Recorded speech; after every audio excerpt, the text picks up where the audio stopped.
What's up, man? Prinze and the Wolf. Wolf and the Prince. Better tell your mama. Tell your friends. What's up, man? I went rock and roll on that last one. Yeah, you did, man. I'm going to turn up my earbuds a little Get your bit. gains right. It's Josh Wolf. Freddie Prinze. Prinze The Wolf. Man, what's you up? went like 80s hairband at the end. Yeah. Respect. Oh, you know, man. You got the scream. I never had the scream. I only have the roll, but did you I have ever, the what? I ever tell you about, I did this, and it's no secret, guys, that my wish, my dream of dreams would be to be a rock star. There's no secret about that.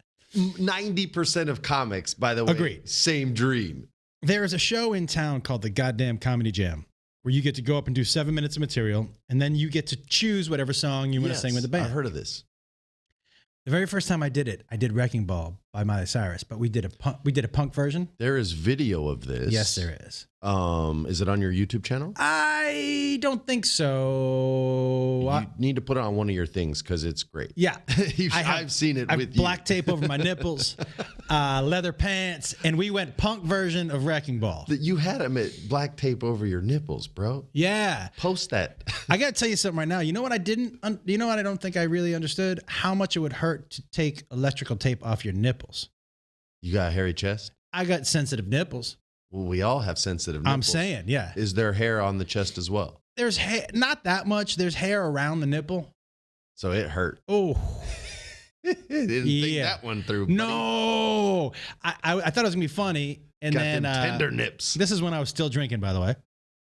So I was like, let's do this. You don't drink at all, really, do you? Not at all. I don't drink at all. Because I always make dumb decisions, like electrical tape on my nipples. Good call. I'm never high and it's like, hey, let's put some electrical tape on my nipples. You know what I mean? That is not. Yeah. Because honestly, when I'm high, I will think things out a little bit more. Because if I was high, I would have thought, oh, hey, man, that's going to hurt. You know what I mean? Yeah. When I take that off, that's going to be uncomfortable on my meaty nipples. Tender, meaty nipples. Tender, meaty nipples. You're done. That broke you? Come on, man. Tender, meaty nipples sounds like what you might have named a dog treat. Do you know what I mean? Like an advertisement for tender, meaty. Just add a couple B's. Yeah, of the P's nipples. and you're good. Yeah, I got you. And they're shaped like little nipples. Tender, meaty nipples. And the dog's like, your dog will love tender, meaty nipples. Hey, by the way, whoever makes jingles out there, please make us a jingle for tender, meaty nibbles. Please Nibbles? don't. Nipples? Please don't do either one. Please do. Please make one and make it, and you can animate us if you want to, but mostly Freddie. And No. Please don't. If you like me more than Josh, don't do that. Well, man, first of all, we haven't spoken since New Year's. No, we haven't. And I know you're a huge New Year's Eve party guy. So why don't you tell everybody what you did? Yeah, I was asleep at 10:15. Yeah, yep. 10:20. Yep. But I did save a life, Josh. What? Did you know this? What do you mean? Like Phil Collins? No, I think his issue was he didn't save that guy. Oh, and then he felt guilt. No, I did. Right. I saved a life at the farmer's market, of all places. Did you give someone the Heimlich? No, it wasn't. I mean, it wasn't that dramatic, but it was still high stakes. It was a little kid in a stroller, and his mom was, looking at all the fresh farmers' vegetables there and seeing all the local produce. You can get broccoli, onion, garlic for $5. Waka, it's great. They have great deals there. And in this particular one, they were shout out Farmers Market. Nice. Yeah, Farmers Market, San Vicente. Check me out. I'll be the dude in all the sweet LA Wildcats XFL gear. Do want to talk to you about that? Do you want to talk to you about that? Yeah, in a minute. So anyway, I've already gone through. I saw the prosciutto guy. I got some fresh, so not fresh prosciutto because you have to age it or it won't be good. Right. But how old do you like your prosciutto? I don't know how old the right amount is. Yo, how old is that prosciutto? 6 months, I don't know. I went to the fresh pasta guy, went to the fishmonger. I bought every clam that was there, and his clams are the best, man. I make them on Sundays. We do pasta for the pasta night with fresh pasta, and we do clams and shrimp. That right? Yeah, that's our thing. Farmer's market that morning, buy all the veggies, all that good stuff. They got fresh squeezed pomegranate juice. You can detoxify yourself. Oh, yeah. They got good stuff there. And they got a flower area. Pomegranate juice is going to be my rap name. Bro, and it's tasty. Palm juice. They sell orchids. They sell aloe vera plants there. Yeah. They're all potted, and they sell cacti. Okay. For those of you who don't know, the plural for cactus is not cactuses. And it's not, Josh will go, cactuses is. Mm-hmm. Summertime. Cactus is. That's you. Yeah. But the proper term is cacti. Cactuses. Cacti. Cactuses. Come on, man. You're such a jerk. You shouldn't be allowed to look at me when I'm doing it. New rule.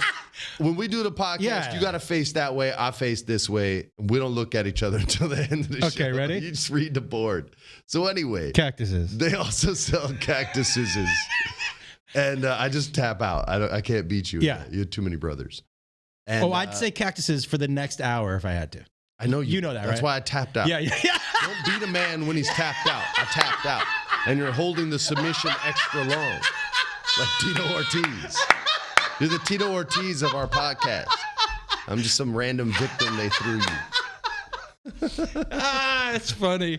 So there's all these cactuses, and some of them are small, where they have like the tiny little needles that kind of curve, so you can even like touch it. It's cushiony. Some of them they're all unique. They all look different. Some are big, small. Some are sharp. This podcast brought to you by cactuses. And they're on this like nicely woven blanket, right? Little man's hand goes up. Oh, no. And he grabs a blanket. Oh, no. Because he sees the cactuses and he knows that they're cool. And I agree, they're cool. I'm walking by, I got my hands full, right? This is a real superhero moment. Yeah. Got some, I got pomegranate juice. I got fresh eggs there. Could have broken my eggs. I'm telling you, the stakes were high. Yeah. Again, not the Heimlich high, but high. Pretty high. Broken egg high. The mom's not looking. She's looking at some aloe vera, which is an ancient plant with this wonderful medicine that everyone should use. So I could understand why she's not watching the kid 24/7. Kid grabs a blanket, pulls it, and I see the cacti sliding. Come on, man. You're killing me. You couldn't even let me slip it in. I don't think so. Such a dick. And as it's going down, don't drop my bags because I know I have eggs. Yeah. I bend at the knees, Josh. Oh. Swoop, like a robot, right? Like a droid. You know what my college coach would have called that? What's an that? athletic move. It was an athletic move. Bending the knees is an athletic move. Athletically, I get down, boom, both bags are down. Hell yeah. Second move, from the squatted position, now I'm like a spring. I'm ready to bounce back, right? So I bounce, and I go to my right. And not only do I grab the kid's hand gently, but firmly, I also catch the first cactus, which was already falling. Now, I said some of them were the curled needles because that's the one I caught. Oh, thank God. So it didn't hurt. Yeah. But I still thought it was gonna. So I was quick with it, put it back on the thing. The mom turned. She was like, oh, my God, I'm so sorry. And like a superhero, I said, it's all right, ma'am. I have two myself. Grab my bags, walked out, bro. Hero. And you walked out. Now, no one was choking. No, pretty close. But I saved a kid's life. Listen, as soon as you said, it's all right, ma'am, I have two myself, and you started to grab the bag and walk out, you know what song was playing behind you? What? Summer, summertime. Yeah, just walking out. That's right. In the middle of winter. Yeah, summer. Man, that's a great story, dude. About the heat, heroic heat. That is a great story. That should be my lucha Congratulations, name, bro. Congratulations. You saved a young man, or was it a girl? It was a boy, little boy. You Baby saved a young man. And let me tell you something. She's gonna tell that story from here on out. Do you know who saved your life? Boom. Freddie Prinze Jr. A hero. Hero. That brought the heat. And then I went home, no kids in the house. Because Broke those eggs. They were at basketball clinic. And I sat down, played a little Call of Duty. Go ahead, ask me what my kill-death ratio was, Josh. First, you have to explain what that is. How many kills versus how many deaths you contribute to the match. Go ahead. Just say, Freddie, how many kills did you get in the last match you played in Call of Duty? Go ahead. You know what I really like about this before I ask? Is that you haven't looked at me this whole time. You're looking away like you're not expecting the question. Go ahead. Hey, Freddie. Yeah. Can you tell me again what I'm supposed to ask you? The worst. If I would have had brothers growing up, I would punch you in the face right now. I already forgot what I was supposed to ask. You know, it doesn't. Oh, Freddie, hey, what was your kill death ratio in Call of Duty? Video games are very important to me. I know, I just forgot the term. And the level of priority you put it in your life is beyond disrespectful. Beyond disrespectful. Well, but I don't have much, Josh. But here's the deal. But I have I don't a respectable have much. KD ratio. But I got KD ratio. That is all. Listen, what was your KD ratio? Tell me what your ratio was and tell me what a good ratio is. All right. So normally I'm around like a 1.00, meaning I have just as many kills as I have deaths, meaning I'm an average player. Yeah. I got 8 kills, but I died 8 times. This seems like a weird thing to brag about. Got 30. Okay, well, this part isn't good. Oh. I'm telling you, normally. Got it. Okay, got it.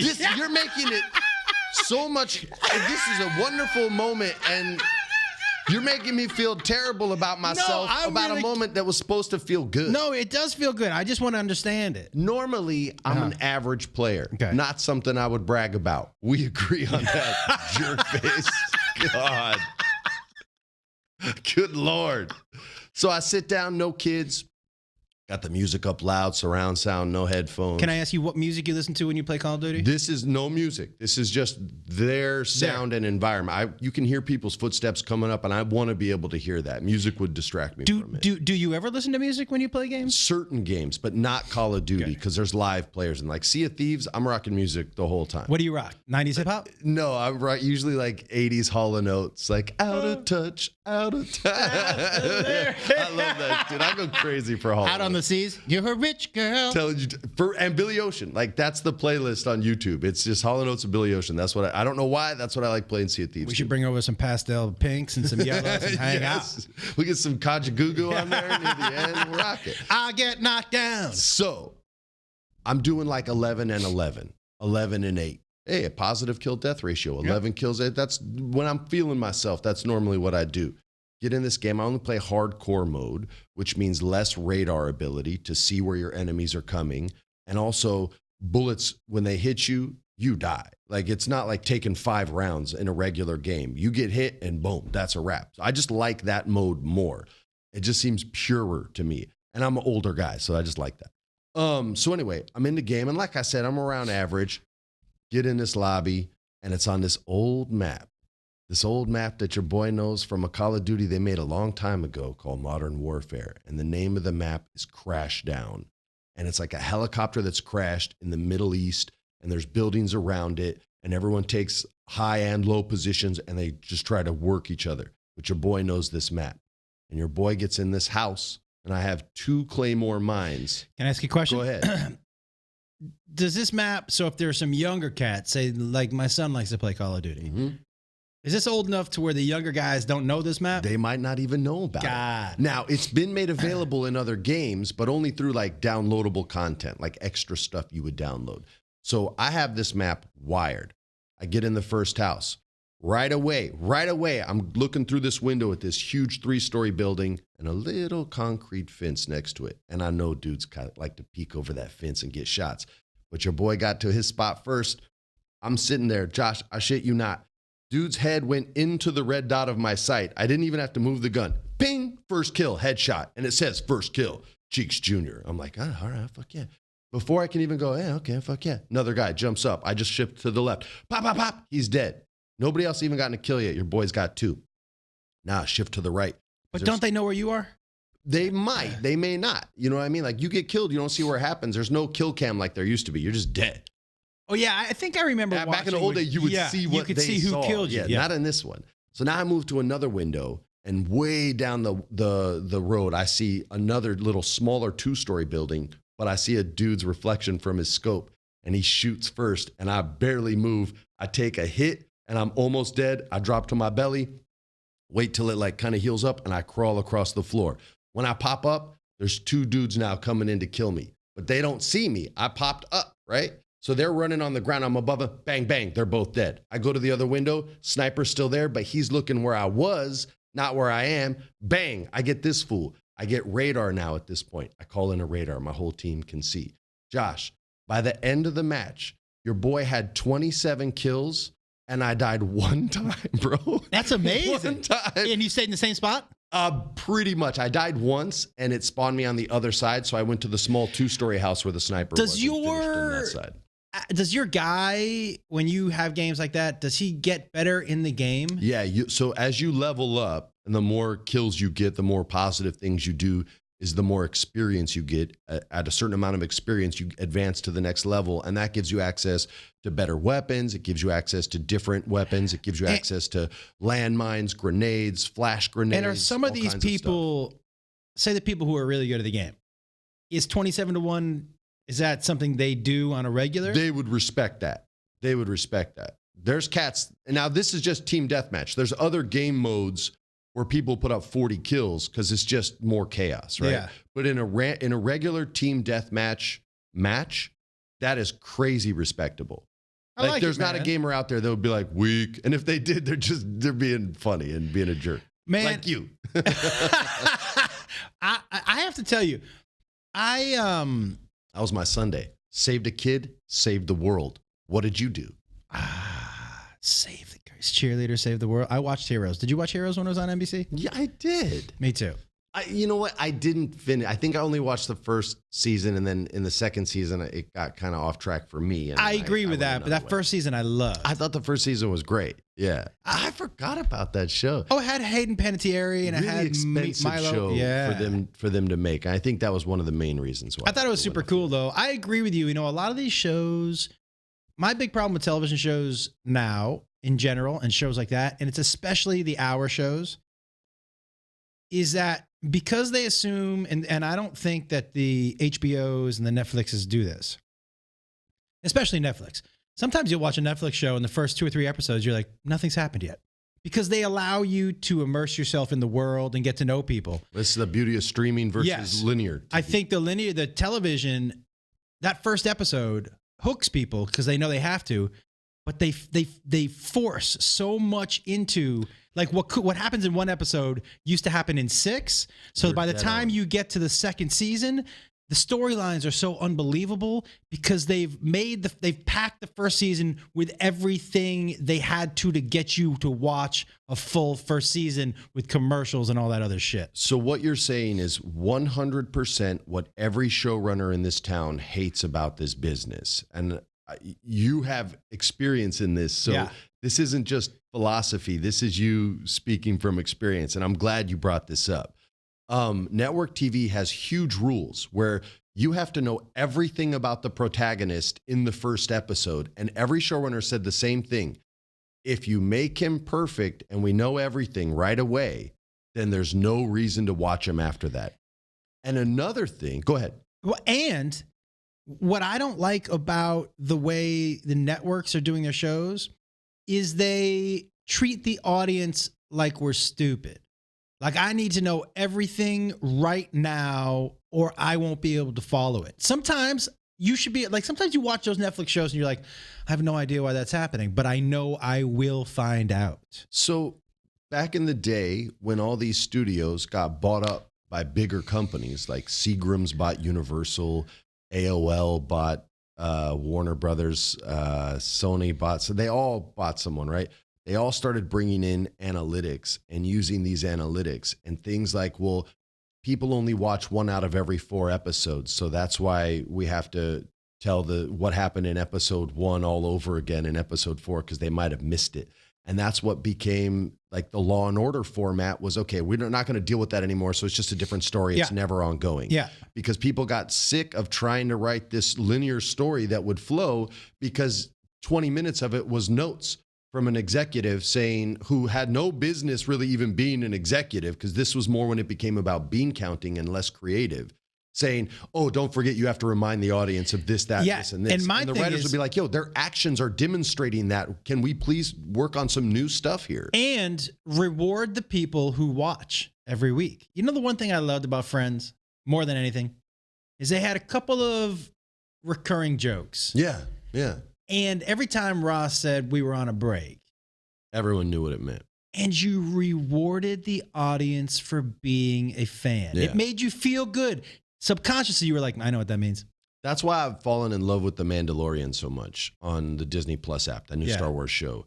The stories are as long as they're supposed to be. They'll have an episode that's 52 minutes. They'll have an episode that's 40.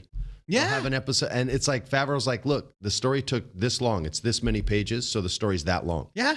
And there's nobody saying, well, now typically the standard is a 48 to 52 minute episode, and da-da-da-da-da. And if they are doing that, then he just has enough power where he's like, well, I don't care. This is how long it is. This is the story. Him and Dave Filoni have really put together something special that took its time. It's like old school. There's a Japanese series of films called Lone Wolf and Cub. Everybody should watch it. That's The Mandalorian. And that's Dave's biggest influence is that series. Like, that's, by the way, I don't know if everybody knows this, but we almost named this podcast Lone Wolf and Cub. You can put me on your back. You have to have your graphics guy. Because Lone Wolf and Cub is this samurai, this masterless samurai. Oh, we should have him look that up. Who finds a baby. Yeah. And protects this baby, takes it on basically as his own, and he carries it on his back. And so when he fights his battles, he never lets an enemy get behind him because he's always protecting. I love it. It is, and the end is so tragic. I won't spoil it for anyone who hasn't seen it. They're black and white. I think they probably colorized them, but when I saw them, they were in black and white. And it's a beautiful series of films, man. And if you want to see some great samurai sword fights, even as old school as it was, these were people who actually knew how to use a sword. Yeah. So it just looks so pure and great, not like what we do today. Well, they're buff or she's hot, so yeah, we'll just say she's a sick fighter, and they have like 6 months of training. Yeah. Well, man, I by the way, this upcoming week, You're very Jeff Goldblum right now. It's gonna feel really weird watching football without the Patriots. Oh, dude. But we should talk about the team that beat them. How you gonna lose to those guys? That's not what we should talk about. What we should talk about is the XFL. Yeah. Okay, so I've been watching your posts, and so you're into it. Explain to people what we're talking about here. Okay, the XFL. This is the second time they've tried it. First time was with Vince, right? This is with Vince too. Oh, it is. I actually know a lot about this. This will trip you out. So they tried this years ago. The LA team won the championship, and then it went away. And it was trying to compete at the same time as the NFL. They're spring football now. They're going to start 2 weeks after the Super Bowl. Good idea. It'll be the first home game here. There'll be nothing for them to compete against. Are we going? We're going to every game because, as you know, I used to work for Vince at the WWE, and they own this franchise, and they reached out and asked if I would be the LA team's first ambassador. That's amazing, dude. So they're really embracing the community. They're playing where the Chargers play in Carson. I bet you they sell more tickets than the fucking Chargers. Too. Check out what they're doing for tailgating, man. They're giving the space to the local vendors so they can bring all their food trucks up, their wares, all that, like a farmer's market, basically, before every home game. And they're giving all that space to local Carson people and really trying to sort of ingratiate themselves to the city and make this an LA team. Great idea. Vince McMahon, and now you know why he sold all that stock. When he originally sold that stock, I texted him because it was right around the time. Sold what stock? He sold a bunch of stock in WWE. Oh, okay. A while ago. And it was right around the time, or right after the time when the Carolina Panthers lost their owner because he was a scumbag. And so I texted him, and Vince is from North Carolina. So I was like, yo, you're buying the damn Panthers, aren't you? And he just wrote, fuck off. That's all he wrote. I don't get much more than that. So I'm sitting there. That's how I'm going to start responding to people. But I interpreted it as, you got me. Yeah. And I think I even said on this podcast, I bet you he buys the Carolina Panthers. Yeah. Well, I was dead wrong. He took that $519 million. Is that it? That he liquidated, and he didn't put it into the XFL.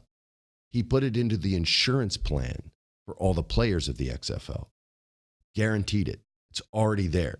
It's no longer his money. It's like if you put something in escrow. But why? Why did he do that? He wanted to guarantee insurance benefits to all the players that come in and play. Over $500 million worth of benefits to all the players, which is sick. They're doing 2-year contracts. So even if they blow up, they still got one more year before the NFL can steal them again, right? all these CFL dudes that were gangsters are like, peace. So Canada hates us right now, but Canada's very nice. And so they're being very sweet about it. And they're like, hey, good luck to you. Yeah.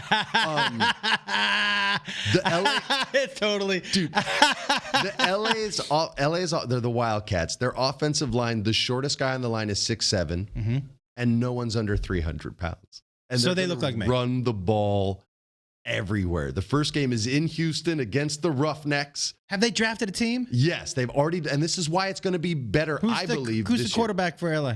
I can't remember his name. He's this black dude who's pretty damn slick. They got Norm Chow as their offensive coordinator. Good choice. Who's still so cool. He's like, look, I run 7 plays. I'll tell you what they are. You just don't know when I'm going to run them. I've always loved that dude. But what was I going to say? Damn it. What's the name of the LA team? The Wildcats. Right. Which I'm supporting. We said on this, I still wish it was the gridlock. Yeah, me too. Because that represents something horrible and like traffic. But it is kind of a bad connotation, so maybe you don't want that. So we'll go Wildcats. I'll embrace them. But they're going to literally run the ball all over everybody. Their offensive line is meant to smash you and put you on the ground and just give them. Oh, here's what I was going to say. The reason why I think it might work better this time is the last time it was like, hey, here's 4 weeks, start a league. They've already had their drafts. They already have their teams. They're already in training camp. They're already developing plays as opposed to learning plays in the game. They don't have He Hate Me this time. That's too bad. It's gonna hurt the league. Yeah, I agree. Because that was the greatest name in the history of sports, without a minus Muhammad Ali. Yeah. But I'm going to every single game. I'm bringing my kids. I might even start. They probably won't let me bring masks in, but I would even get some colors, lucha masks in the Wildcat colors, and it's a great idea. Have like our own black hole. Only it'll be the black and orange hole. Got it. I love that idea. All be lucha. Yeah. But I'm encouraging everyone locally. See if you dig them, man. Their tickets, no joke, are as low as $20. And they're really trying to make a friendly fan price. They even have standing room only ones. I think they're going to be like $5. So that's amazing. Yeah. So you can check them out. Check them out on social media. I follow them. Their team's already out there working hard. I don't get paid to say any of this. Like, it's not like, oh, here, you're a paid ambassador or anything like that. I'm just letting you know that I'm going to support them because LA doesn't have a damn football. He couldn't break off any of that $500 million for you? Nah, that's for the insurance. Not even like, hey, man, I'll tell you this. I don't talk finance stuff a lot, but when I worked there, the WWE stock was trading around $7 or $8, and they basically gave me that instead of money. And you all can just look at their stock today. It's done better. It's better than $7. So that's, Yeah. So if they ask me to do something, I'm like, yeah, man, I'll help you out, bro. I'll hook you up, man. Yeah, so it's, what it is. Now, what do you think what are the odds that I suit up for one play for the LA Wildcats? Well, I've been working out. Yeah, me too. I've been holding true to the resolution. I've been hitting it every day. I almost didn't get after it the other day, and I literally saw a Wildcats tweet that said, we're getting after it today. I was like, shit, I got to get Guess what? Yeah, okay, so I told you I had a trainer. I told you. No, you didn't tell me. Why do you need a trainer? You're jacked. Trainer for the first time and you motivate yourself through hate. It's true. Trainer for the first time ever. She is a badass. Man, I thought I worked out before. Nope. No. You're a stoner at heart. I thought I worked out before. Yo, she Are you going to be Jack Sauce McGee? I've gained 5 pounds since January 1. And it's all muscle. You don't have fat on you. 5 pounds since January 1. She is. What's your diet? This is.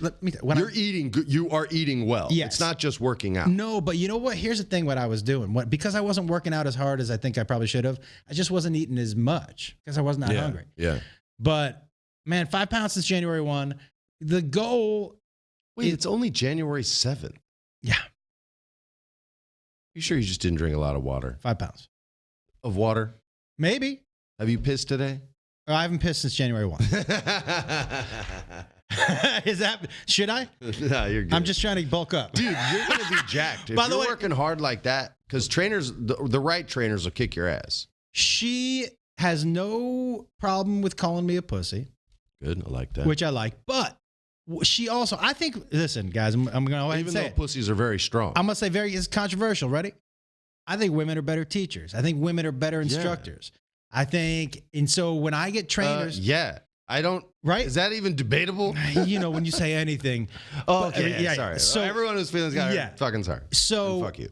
but for me, the reason I don't do CrossFit and the reason I don't have a young trainer is because that young male trainer is because that dude is going to train me the way he trains. Yeah. It's just every time they're dumb. And I can't. They are.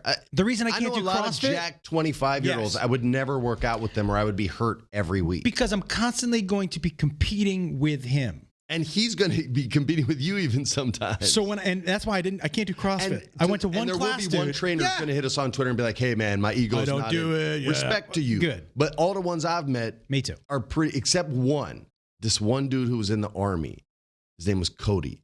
He's from Louisiana, country boy, and he's the best trainer I ever had. This woman, man, she gets it. She calls me a pussy when she needs to, but if she's like, hey, you're pushing it too hard, because she knows I got some injury issues. She's like, you're pushing it too hard. Let's pull back here. And man, I did legs with her the other day. I had to take the elevator down one floor. You're going to be Legacy. Oh! You're literally going to be the Legacy. You know how big my legs are. Name Lobo Legacy.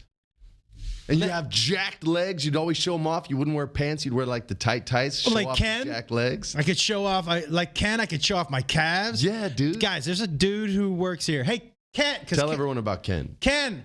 Because Ken could come in. We're doing live stream. Yeah, but they won't get it on the podcast. Okay, Ken. Just know these calves. How do you describe him? He's the Legacy. He is. Yeah. You know what he should do? Like he should have a logo. You know how what was the Greek god? The logo was just the foot with the Achilles with the wing. Mercury. With the wing. No, is it the foot and the wing that the fast? Yeah, Mercury. Well, that's the Roman one. Achilles was the Greek one. Achilles was the No, Achilles was the guy who got shot with the arrow. Yeah, Mercury was Hermes. Hermes. Thank you very much. Hermes from the booth. Appreciate it. Oh, that was okay. Hermes. So, but he could be like Hermes. Hermes. But his should just be that giant fucking calf. That calf, dude, and it's got definition. You know, everyone's got like cool window decals. Or like, it's like a Star Trek logo, or I like Star Wars, or I'm a Wookiee. He should have one that's a calf. What? I got a Jedi one. I'm not talking trash. I have to tell you, man. I'm a sucker too. Oh, by the way, I saw the Star Wars. You saw the Star Wars? Yes. Could you say it like you're older than 70? You got like you're older than 60. Okay, let me just say this. I smoked the weed and saw the Star Wars. How'd you like it? Let me tell you something. You know what it is? It's a Star Wars movie. I thought it was the best of the final three. It was great. But what are people complaining about? I still think Rogue One is the best out of all the new stuff. The first act is You know how I feel about that. Rogue One you thought was a different movie. You thought you were going to see Captain Kirk. Why would you put 3.5? Nobody gives a fuck. Not 3.5. 2.5? What is it? 1.5? It's a half-seas. Nobody cares. It's like, never mind. Man, nobody was like, well, how did they get... It's the days before Empire Strikes Back, before Star Wars. Nobody in the world was like, I wonder how they got the plans to... Yes, there were literally hundreds of thousands of fans. Not one person cared. Okay, they didn't care. But I got to tell you, Cactuses. Can't with you, man. Can't. But I will say this. I want to say this to the Star Wars people. Relax. They won't. Here's what I'm going to say to you. Let them be. But let me just say, guys, it's Star Wars. Yeah. It is a popcorn movie. They don't care that they come off crazy. Imagine this, right? You and me, we like art, right? Yeah. We don't talk art, but we enjoy art. We understand, like, impressionists like Cézanne and post-impressionists like Picasso, right? So everyone knows Picasso. So let's talk about Picasso for a second. I like some of his stuff. Some of his stuff I really don't click with at all. Yeah. Now imagine he does all this painting in Paris. He's hanging with Diego Salazar. He's hanging with Amadeo Modigliani, not Modigliani. It's a GLI in Italian. That's Ye. Boom. You just learned something. Hanging out with all these dudes, painting it up. And then all of a sudden he goes, I'm going to start doing my blue period. Right. And he starts doing everything blue. And I'm like, I'm a patron of yours, bro. I bought 3 of your paintings at expensive prices after you were somebody, not when you were a bum. I don't like this. I want you to do something different. He's like, nah, man, I'm Picasso. I'm gonna do what I want. I'm gonna put these blue periods up in this gallery. And I'm like, all right. You gonna do that? Well, I'm gonna stand outside the gallery and I'm going to boycott. This is not my Picasso. Not my Picasso. Not my Picasso. You would get locked up and go to prison. You would get locked up and put in a mental hospital. Like an insane person. Yeah, because that's insane. But social media has really empowered that vibe because there's no accountability. But Freddie, what?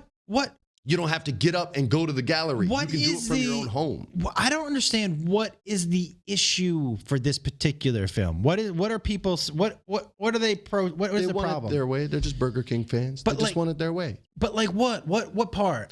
There was one dude online who was like, I didn't like the story. I'm like, you think there's going to be a different story in all Star the stories Wars? For Star Wars are pretty much the same. They're the same. So it's the same formula. Listen, there are flaws in all of them, okay? And we can talk about that all day. Like, why'd you have Benicio del Toro's character in the second one and then no payoff in the last one? And by the way, plenty of things to critique. But that's every movie. Except Shawshank Redemption, perfect. Sure. Back to the Future, perfect. I love I'm sure there's faults in it. I just don't see them.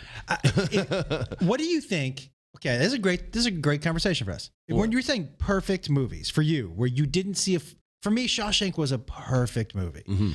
To me, Back to the Future was also a perfect movie. Like, well, I went and watched it again, and I was like, it goes back and. By the way, there are so many crazy layers to Back. There's so many stories in that. Is a fucking. My kids just watched it. They got to watch it for the first time. Even my 7-year-old. The first Indiana Jones is a perfect movie. Although I would say I actually like Temple of Doom more than Raiders of the Lost Ark.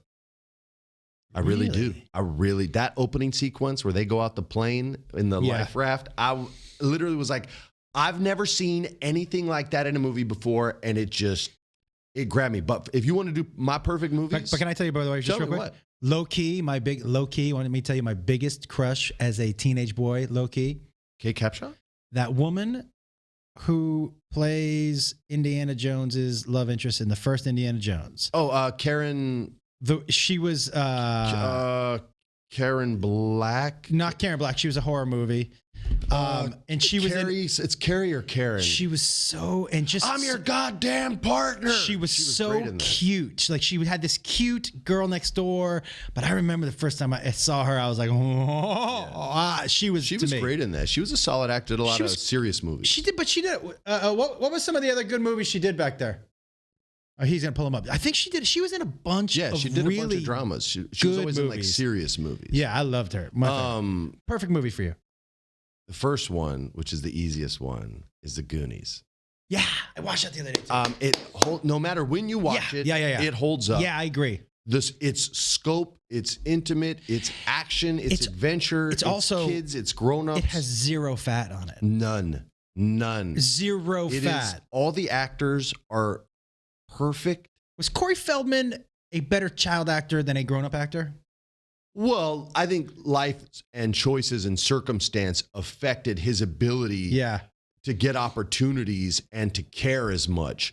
But when he was a young actor, I challenge you, maybe River Phoenix, but other than that, I would challenge you to find somebody that was rocking it harder than him. I bet for me, he was better than Haim, better than Corey Haim. Yeah. And Corey Haim did good stuff too. Corey Feldman could do serious too, man. Corey Feldman was on next level choices. And then he just, the life caught up to him, man. What's her name? Fanning.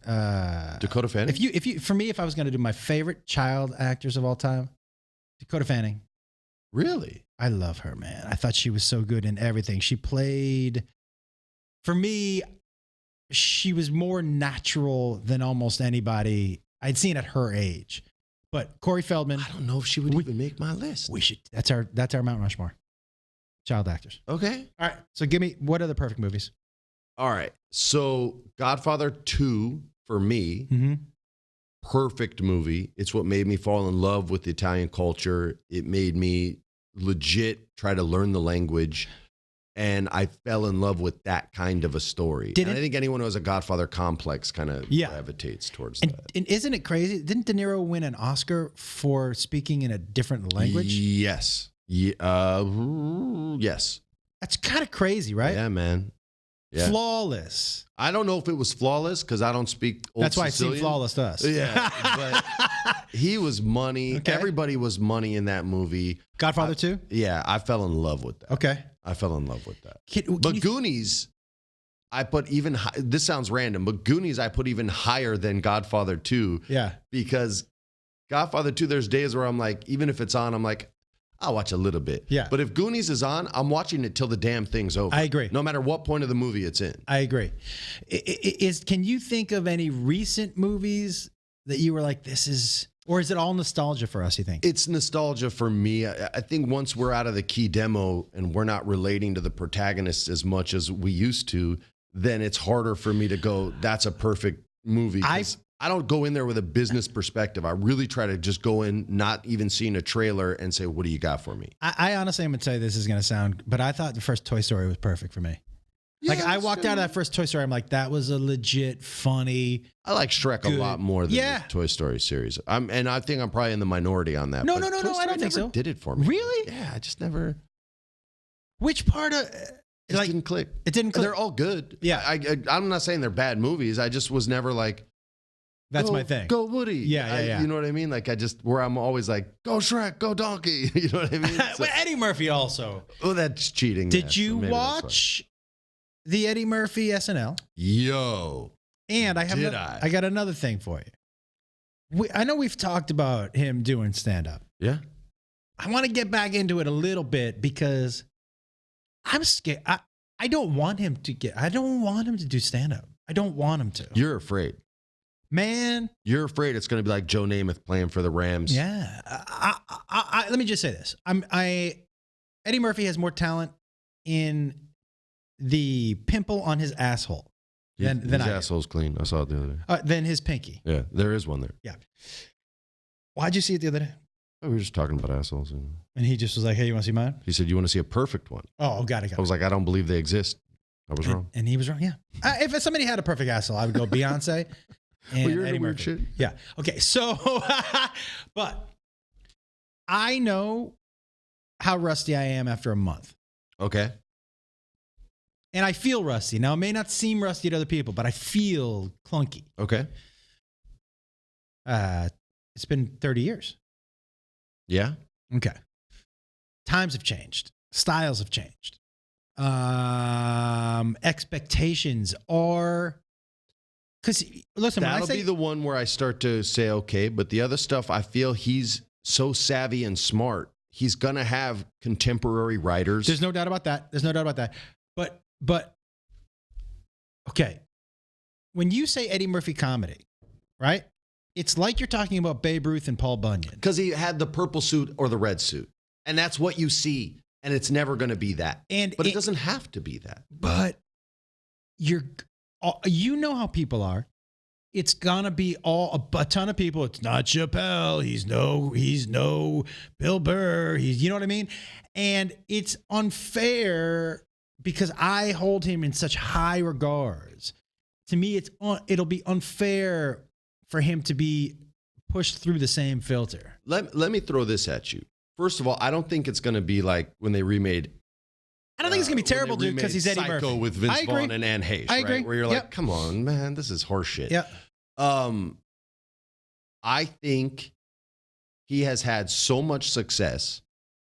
And I think based off his ability to let go a little in SNL and me seeing that and not taking himself seriously makes me think, yes, it was great.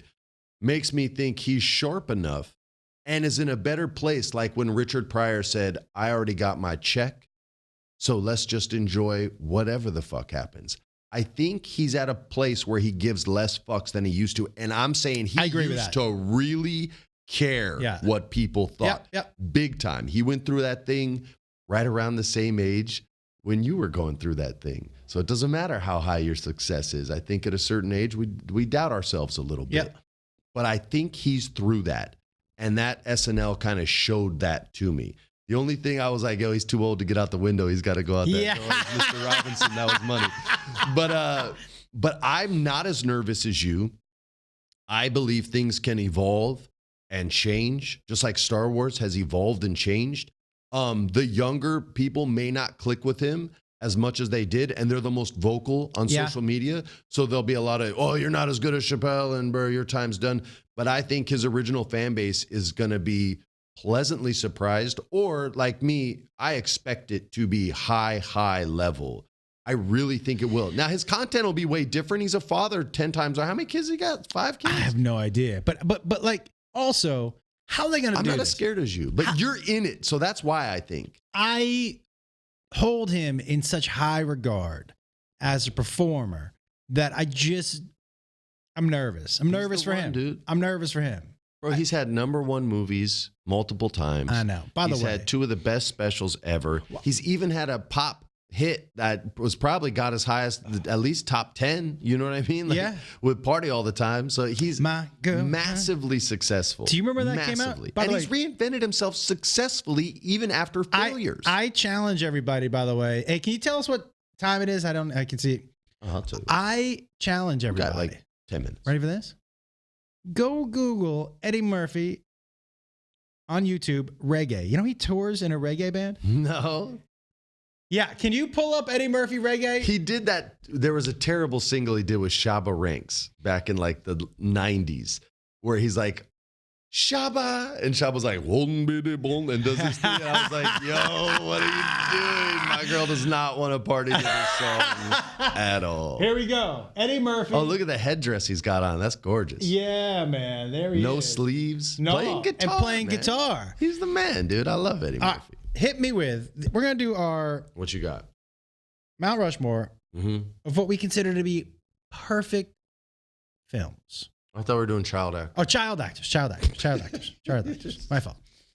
I'm going to go number 1. And can we both do Corey Feldman or should we leave him off? We can both do Corey. I'm going to leave him off just because we already talked about it. Okay, maybe I will too. Anthony Michael Hall.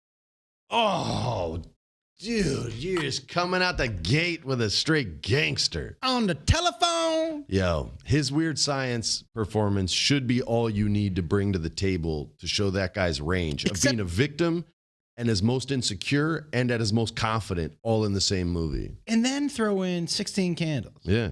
And then throw in Breakfast Club. Yeah. And for me, those... You can even throw in Johnny Be Good, which isn't a great movie, but he played a jock in that. Yeah. It was like an ale. Or Edward Scissorhands. Edward Scissorhands, yeah. So for me, but that string of those 3 movies of Breakfast Club, 16 Candles, and Weird Science. And I have to say, I'm with you. I think Weird Science is his pinnacle. I think that showed the most. It gave him the most range or the most meat on the bone to chew on. I went to high school with the guy who played opposite him, Alon Mitchell Smith. You told me that before. And God, what happened to that guy? Man? He teaches like medieval that's cool. something at a school here in Southern California. Medieval stuff school. He always a solid dude, but I remember when he came back to town after film, we went and saw that movie, all of us together at the Mountain Farms Mall in Hadley, Massachusetts. We went and saw Weird Science with one of the stars of Weird Science. No, we didn't see that one. He did a movie afterwards where he was like this rebel.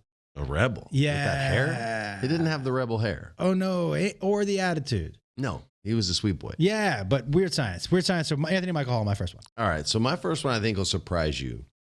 You can put you in there. She grew up... Shut up, man. I was 18. It's me. I'm like, Sarah Michelle. She was so great. Yeah. I don't even know if I've seen her in like 2 movies. My first one is going to be Kirsten Dunst. Ooh, I love that one. You can go all the way back to Bonfire of the Vanities, which Interview with the Vampire. Well, I was getting there. Yeah. But the shit, man, you gonna just steal all my shit. It was good. It's a trash movie, Bonfire, but that was kind of her debut. And then from that, she did Interview. And she was so good. She was in the trailer. And I think it may have even been the last moment when she's like, I want some more. Yeah. And everybody was like, all right, cool. You're going to work for as long as you want. Yeah. And she always has, and she always will. And I even love her in this movie. I can't remember the name off the top of my head, but it's like a beauty pageant in Minnesota. And Denise Richards plays the heel. And she plays the biggest baby face, meaning like sweetest, most innocent, nothing evil about her whatsoever. And it is, not only is she great, it's a really funny movie because it gets down to like parents trying to kill the kids. Yeah. Because they're worried they want their kid to win. And Ellen Barkin plays her alcoholic mom, cigarette smoking mom. I mean, it's great. Great. Allison Janney's her like mom's friend who kind of co-raises her. Christy Alley is Denise Richards' mom in the movie and is just evil and horrible and wants to kill children. Like, it's a great movie.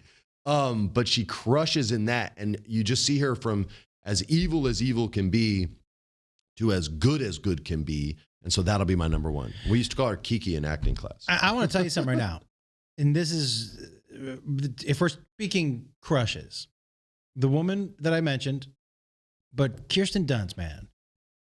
Karen Allen. Yeah. Karen Allen was the girl's name. The show she has out on Showtime right now, Kirsten Dunst, is so good. She's so good. She doesn't voice video games, so I'm not familiar with her work anymore. Yeah. But I loved her as a kid. Games got too good, man. Once games got better than movies, that was a wrap for your boy. Yeah, I get that. Now, look, there are a couple movies that I think are great, but I don't think the kids in the movies went on and did a bunch of different stuff. Doesn't matter. Right? You can still have love for them. Like, for me, like Stand By Me, Sandlot.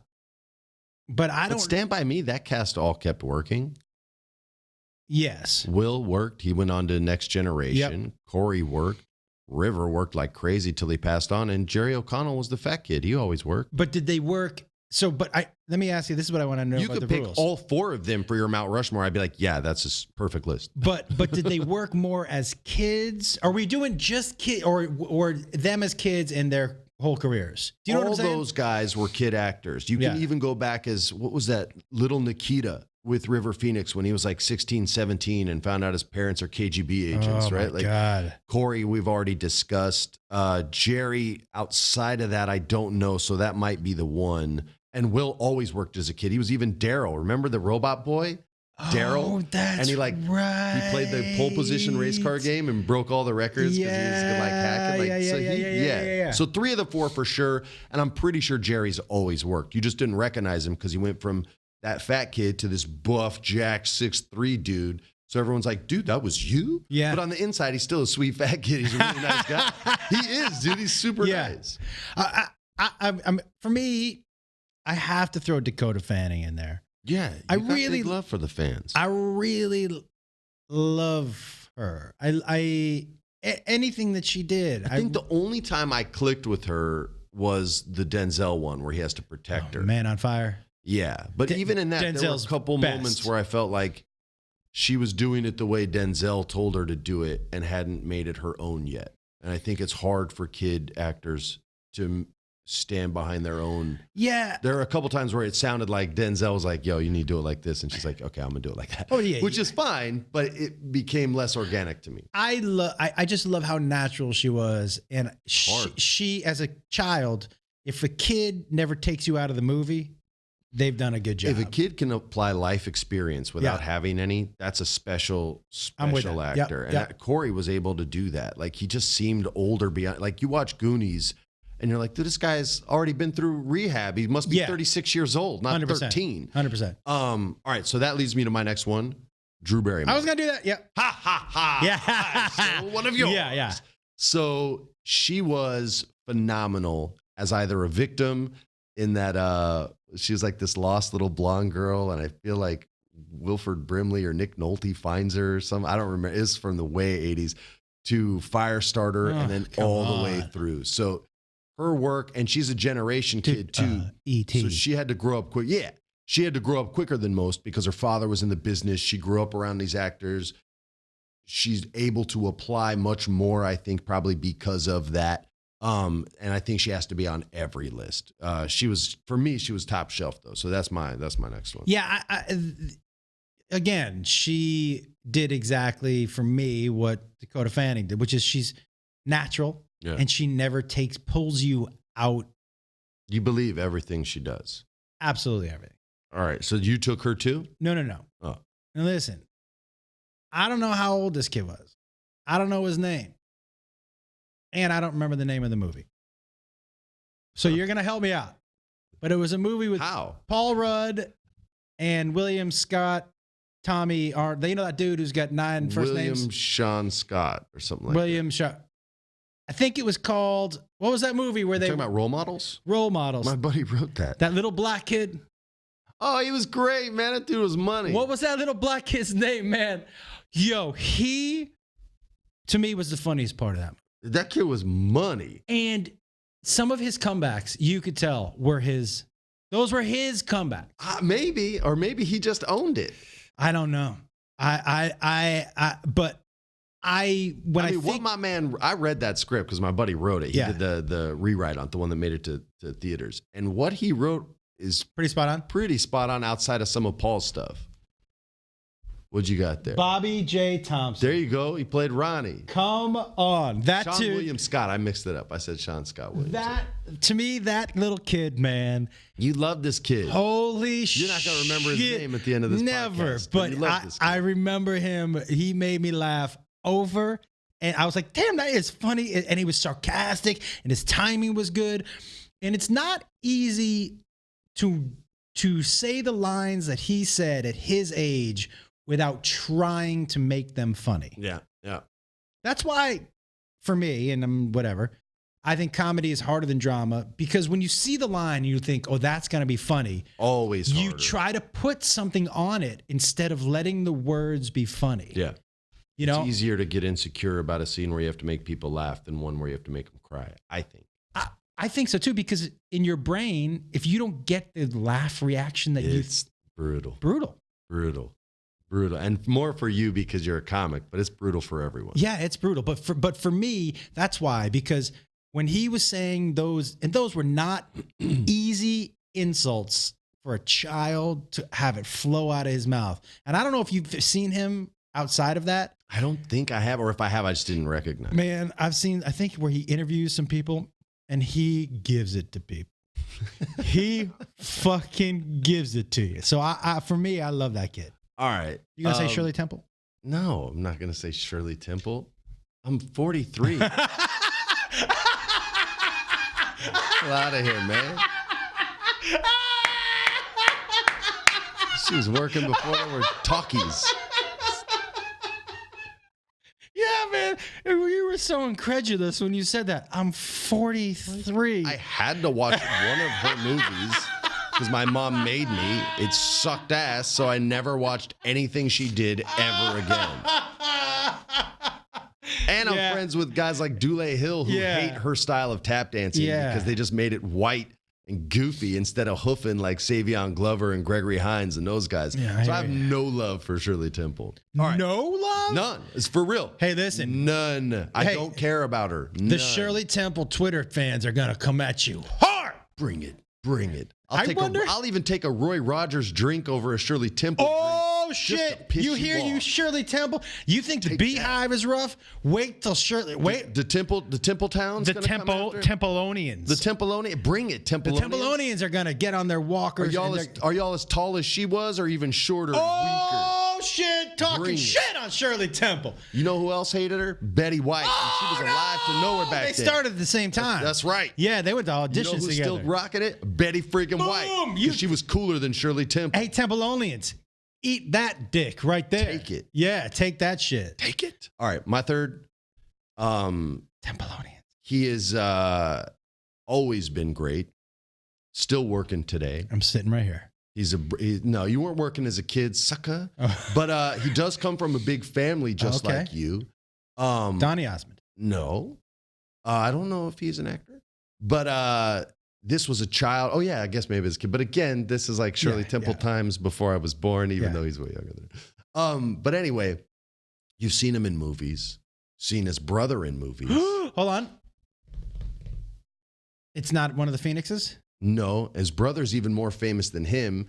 And the reason I'm choosing him is not just because I love this actor and always have, but it'll genuinely piss off his brother when I pull the sound from this and send it directly to him. Oh, I love it. And this child actor is Kieran Culkin. Yeah, so much better than Macaulay. It's so much better. It's not even close. It's not even close. I don't even know why Mac ever acted in the first place when clearly he had a brother who was so superior. I think that's why he quit acting and got into podcasting.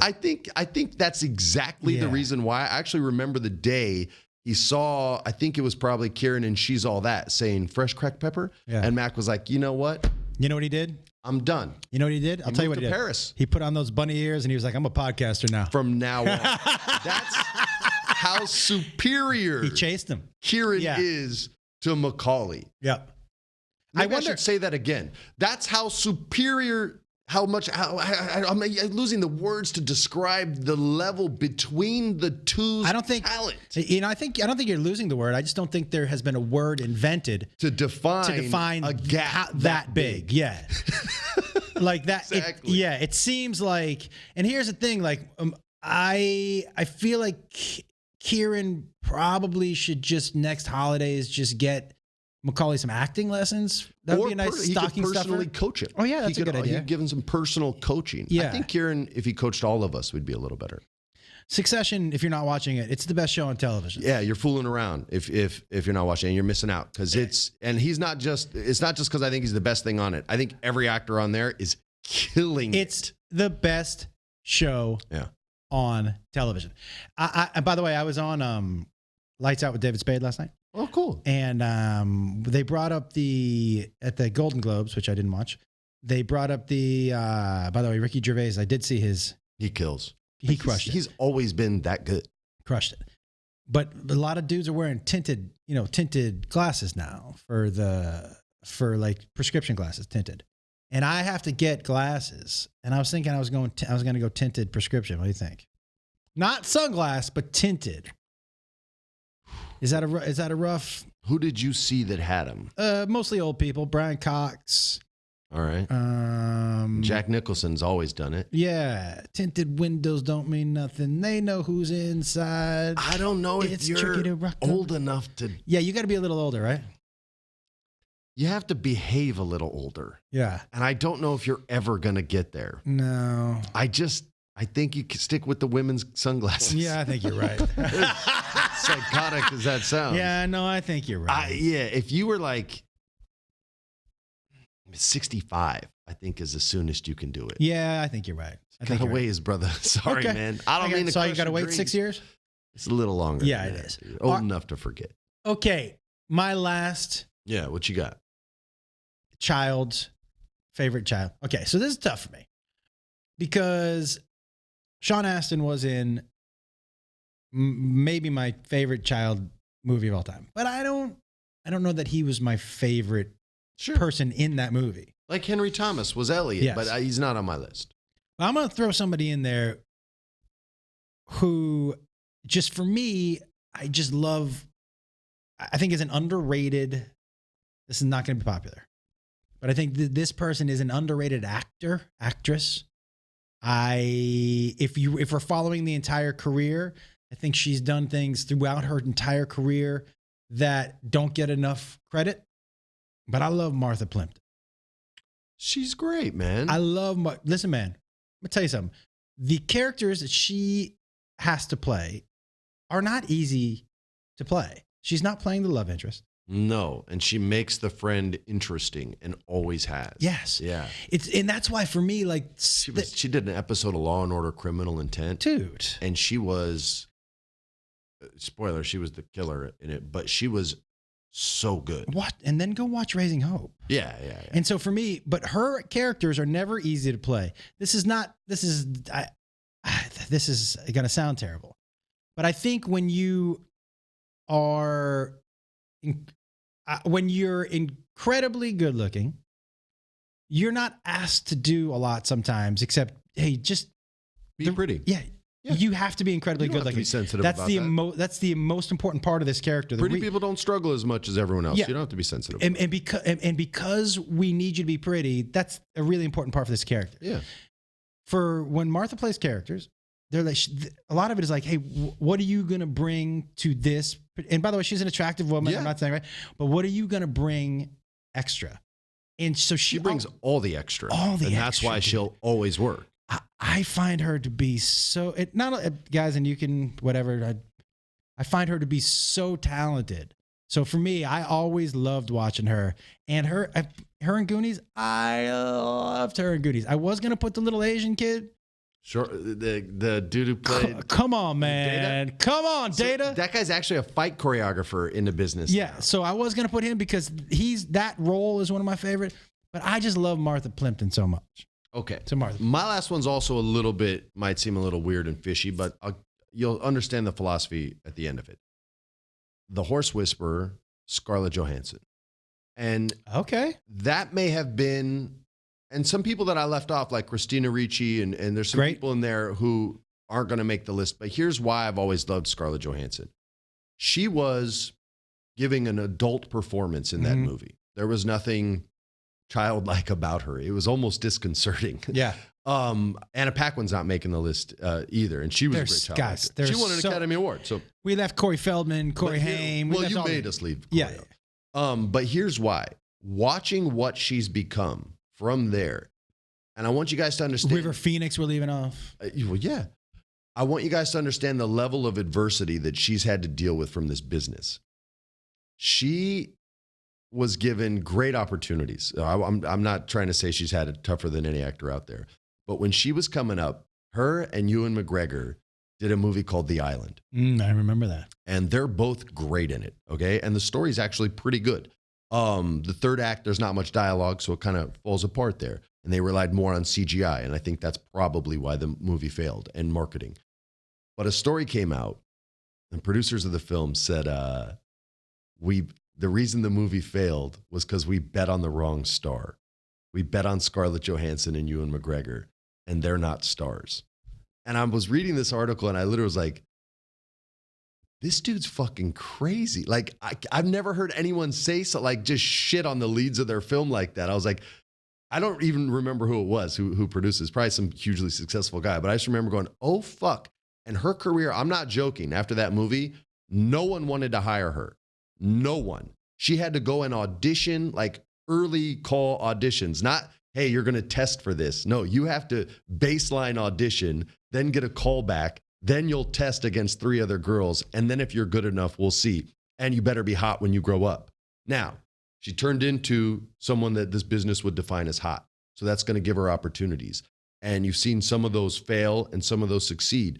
But you've seen her work get better, even as an adult, in every damn job she does. And if you see the work she did with The Divorce, all the way to I almost said Red Sonja, to Scarlet, Black Widow, all the way to Black Widow, then you can see the kind of range she has. And if you go back and watch The Horse Whisperer, I promise you, you'll go, I think she had the range to do these roles that are adult, funny, smart, sexy characters at 12. Yeah. Like she's that sick. So I know she didn't have a ton of child work. It's not like there was another Chomsky, Amanda Chomsky. Yeah. She could have made it too. Natalie Portman could have made that list. Tina Majorino could have made that list. There were a ton of kid actors that I thought rocked it, except Macaulay. Terrible. He was really bad. I don't know why they made Home Alone 2. I know why they left him home alone. They didn't want to bring that bad acting overseas. That's what you get, you son of a bitch. But I'd still lie in court for you under oath, and I believe in God. Yeah, he'd lie in court and be like, he was a great child actor. No, if he was ever on trial for murder, I'd be his alibi straight up. I would lie, I'd be like, yes, he was with me playing video games. You swore on a Bible, sir, and you believe in God? Yes, I do. I'm just going to ask for forgiveness as soon as the trial's over. That works. But just out of curiosity, are you lying? Just say something happens to me. You going to lie? You going to lie for me? Are you going to kill someone? I'd lie in court for you. I don't think I'm going to kill anybody. Well, it depends on the crime, bro. I'm more okay with murder than most crimes. What if it was more like a crime, like, my neighbor was really loud and they were doing some really loud things and I was having trouble sleeping and I just put a flaming bag of poop on their front doorstep? I could alibi you for that. All right. Did they get shit on them when they put it out? They did. You got an alibi. Okay. All right, good. I'm just making sure. They get shit at it. And for the rest of you out there, if you commit a crime, if it is like a jewel heist or you took money and you need an alibi, I'm for sale. Yeah, call. You got to give me a cut of the take, but I'll alibi the hell out of you. Yeah. And my word is gold. I'll remember that. Anything you want to plug, my friend? Check us out on this same channel, youtube.com/Geghead or twitch.tv/Geghead. this Wednesday, that's tomorrow at 5 p.m. Pacific. Gag Wars is back, and we are now weekly. We will be on every week, every Wednesday at 5. So please tune in for that. They're all 2 hours plus of content, so jump in anytime. I promise you'll have fun. And then Friday, either 1 or 2 p.m., we're going to do another game day. So come check us out for that, and that's all I got. Hey, I'm in Naples this week at Off the Hook Comedy. I'm in Edmonton after that. I'm in Phoenix after that. Yeah. I'm in a lot of comedianjoshwolf.com for tour dates. Guys, tonight on Control Chaos, Lance Bass, Justin Martindale, and Jade Catapretta. So it's going to be a whole lot of fun. Make sure you tune into that show. Always a good time. We're trying to find a day for Freddie to come back on. Yeah. But it's going to be fun and just more fun shit planned for 2020. Here we go. Prinze The Wolf.